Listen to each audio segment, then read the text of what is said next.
Hi everyone, it's Wendy Kushnicki, and I am making some orange raspberry Petit fours, and I just wanted to show you how easy this recipe is.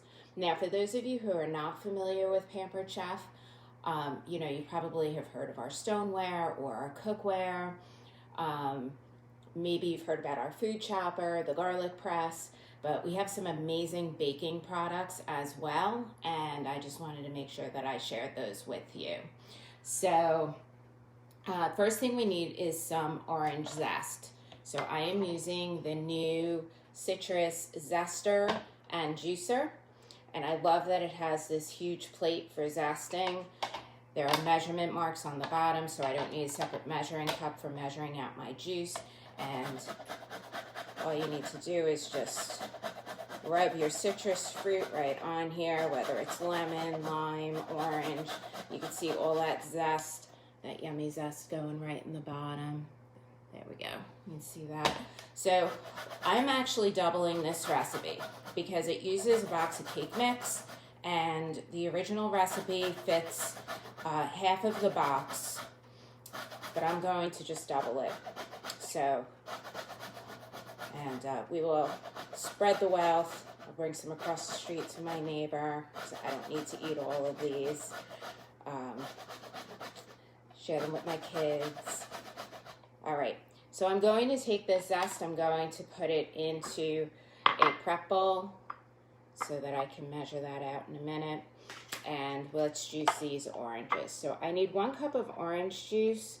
I'm not sure if 2 oranges is going to be enough, but we're going to give it a try.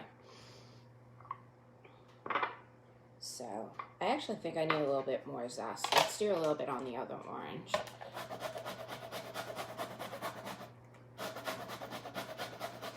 And by the way, my oven is preheating to 350, so you want to make sure that your oven's hot before you put your baking pans in there. Yeah, I think that'll be better. It's a little bit extra. It's not a big deal anyway. All right, a little extra zest never hurt. Okay. So we could put that plate aside. This is the reamer for doing citrus. It was redesigned recently, so it's nice and big, and will also do a grapefruit if you need it to. And this is just so quick and easy. It's got these nice high, I don't know what this part is called, the ridges that stick up. They're nice and high so that you don't have to work so hard to juice your fruit. And you can see what a nice job that does. You could actually use these for sorbet, serving those in the summer.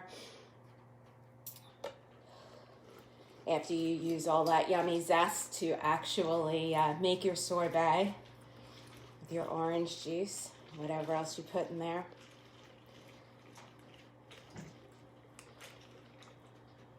All right, let's juice this one. We'll see where we're at.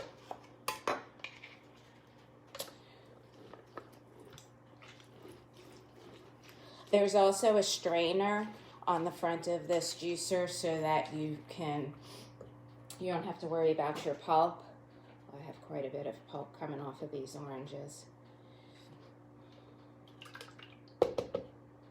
Make sure we get that juice. All right, last half. I do have some orange juice from a bottle that we can add in if this isn't enough, so.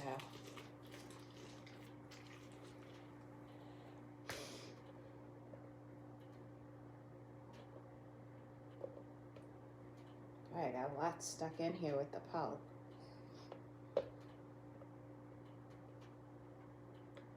Was not expecting that. All right, I think that's most of it.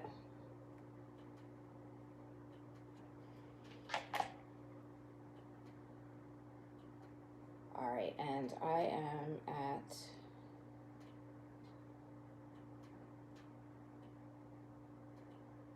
I have it backwards, that's why I can't see. Hold on, sorry.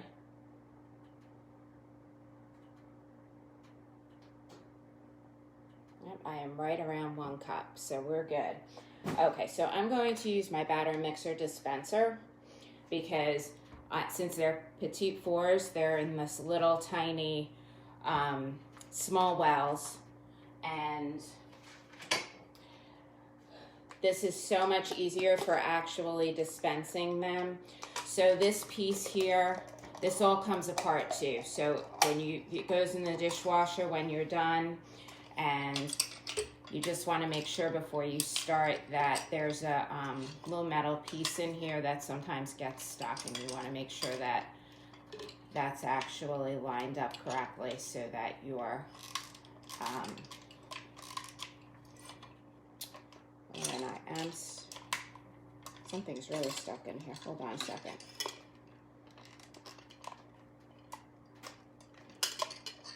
There we go. Okay, and then this just pushes up, and then when you get it seated properly, then it just twists on like that. And then when you push the handle, you can see it goes down.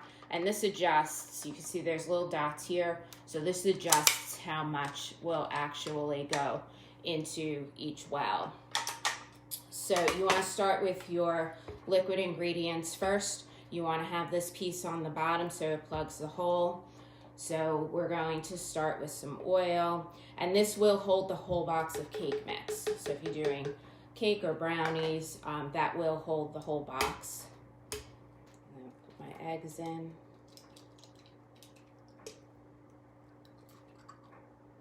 I do like to live on the edge. If you're worried about getting the eggshells in here, then you can always use a pretzel to crack these. All right, let's add our zest. And we're going to add our orange juice, and then we will add the cake mix. And for this, you want to use a white cake mix.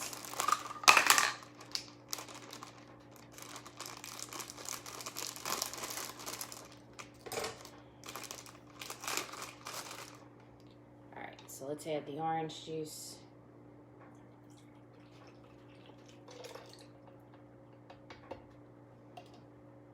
And then we'll add our cake mix, and then we'll mix it all up.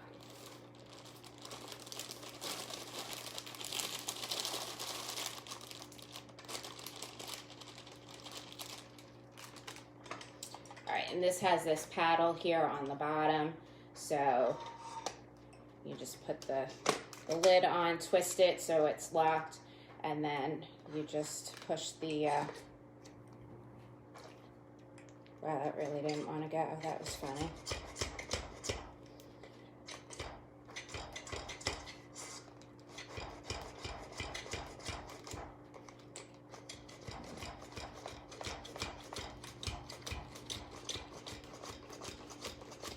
And then you just want to get this all the way down to the bottom, and then that paddle mixes up your batter.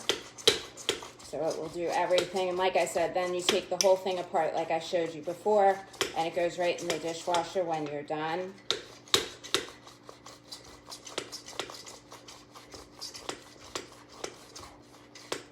Okay, and then once it's all mixed up, there's another silicone piece here. So you just twist this off, and I'm just shaking off as much of the batter as it's going to come off.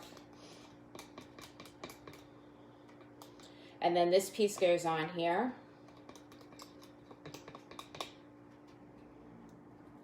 And then that way the dispenser part will work. So you just want to tilt it a little bit so that you get most of the air out of the top. Twist that back on again. And because I'm doing a double batch, I'm going to do half in the mini donut pan, and I'm going to do half in the brownie bite pan.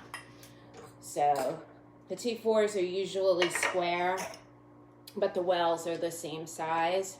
And then you just take that piece off, and then you just squeeze the handle. And then you can just go through the whole pan. Look how quick and easy this is. Imagine if you were doing this with a mixing bowl and a spoon, how long you would be here. Just such a huge, huge time saver.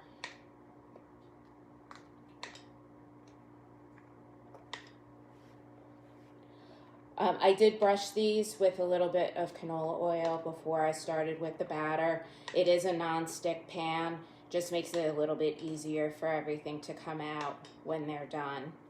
They're so little, you don't want to break them when you're taking them out of the pan. All right, so I'm just going to finish this brownie bite pan, and I'll show you real quick. And then I'm just going to tell you real fast how to make the frosting. So these bake for about 13 to 15 minutes. And once they're done, then you let them cool for 5 minutes. And then you flip them over onto a cooling rack. So I'm actually going to use my baking rack with the sheet pan. So I'm going to actually use this because then you're going to put the icing on top. And this way the extra icing is going to drip right on the sheet pan, and I could just wash that off. You could also use your cooling rack and just put a piece of wax paper or something underneath it. So here's all my filled wells. Did you see how fast that was? It was so super easy. And then just real quick, I'll show you how to make the frosting, which is 2½ cups of powdered sugar. And I did it right here in my silicone mixing bowl. And again, because this way you don't need a spoon, you can just squeeze this, and you see you can make that little tiny spout, and you can just pour this right on top of all of your little cakes. And then to that, you're going to add 1/3 of a cup of raspberry jam. You could use whatever kind of jam you like, really. And 1/4 cup of milk, and then you just whisk that up. So I don't want to do it till I'm ready to use it because it does dry out. So if you have any questions or if you want the recipe, let me know. Otherwise, thank you so much for watching. Have a great day. Bye-bye.